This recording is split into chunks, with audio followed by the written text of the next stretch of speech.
कामों की मोहल्ला हबीबपुरा मेहनत कश के घर चोरी की वारदात। चोर मकान के ताले तोड़कर लाखों रुपए नकदी, तलाई जेवरात, एलसीडी और कीमती कागजात ले उड़े। मोहल्ला हबीबपुरा का रहायशी मिस्त्री आसिफ, जो कि फैमिली के हमरा लाहौर गया हुआ था, गुज़िश्ता रोज़ चोर उसके घर के दरवाजे के ताले तोड़कर 4.5 लाख रुपए नकदी, तलाई जेवरात, मोबाइल फ़ोन, एलसीडी और दीगर सामान ले उड़े। मेहनतकश ने आला हुकाम से मुतालबा किया है कि उसकी ज़्यादा रसी की जाए और उसका लूटा हुआ सामान उसे वापस दिलवाया जाए। साड़ी चोरी हो गई है, सानू तलाह हुई है, घर आए हैं तो सानू पता लगा भी साढ़े सारा कोई टुर गया। की गया? मान 4,60,000 रुपया घर आए हैं, वो कोई नहीं ते जेवर कोई नहीं है।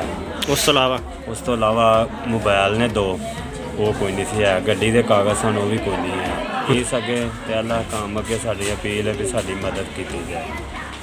आपको ये खबर दे रहे हैं कि कामों के मोहल्ला हबीबपुरा मेहनत कश के घर चोरी की वारदात। चोर मकान के ताले तोड़कर लाखों रुपए नकदी और तलाई जेवरात और कीमती सामान ले उड़े।